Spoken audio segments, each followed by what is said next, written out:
we cannot, on the basis of our political divide, begin to see red and call it black. Today, Nigeria is in a very bad shape, economically, and somebody is in the saddle. And of course, that person must take responsibility. And if he belongs to a political party, of course, political party is a vehicle through which you attain political power. And that party must also take responsibility for whatever is happening. Having said that, we must understand that tough times don't last forever.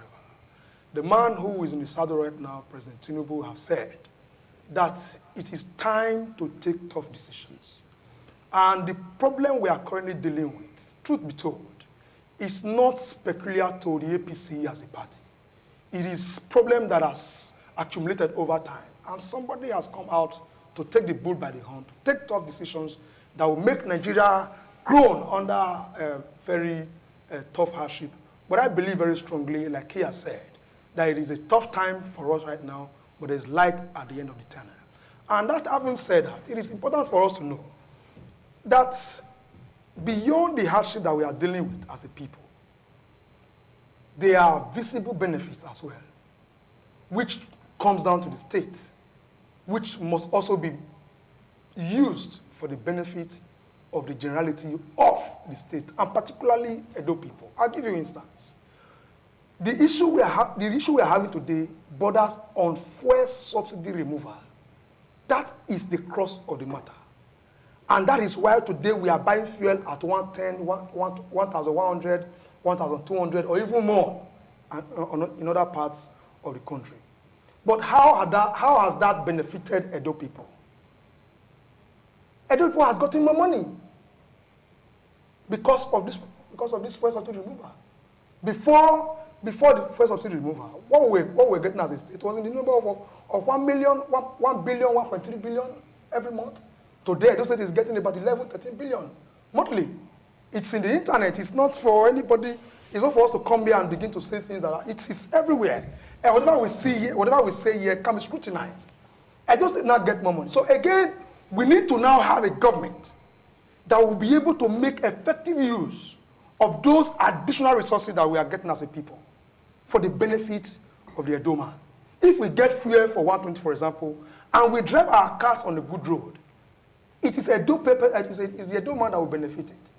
If we have buy fuel for 1,200 and we are able to use those resources that are accruable to us as a state to deal with the issue of security, our farmers will go to farm, and we have reduction in the price of foods and services.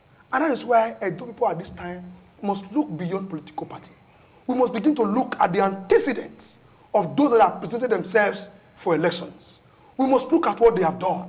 We must look at the offices they have occupied and how empathic and disciplined they are. You see, leaders beyond the rhetorics of academic qualification, as important as that is, we must look at leaders who are disciplined and that have empathy.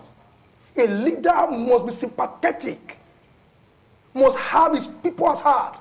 It is what the people need that must drive the actions of a leader. It is not enough to come and hoodwink our people. We must look at what they have done.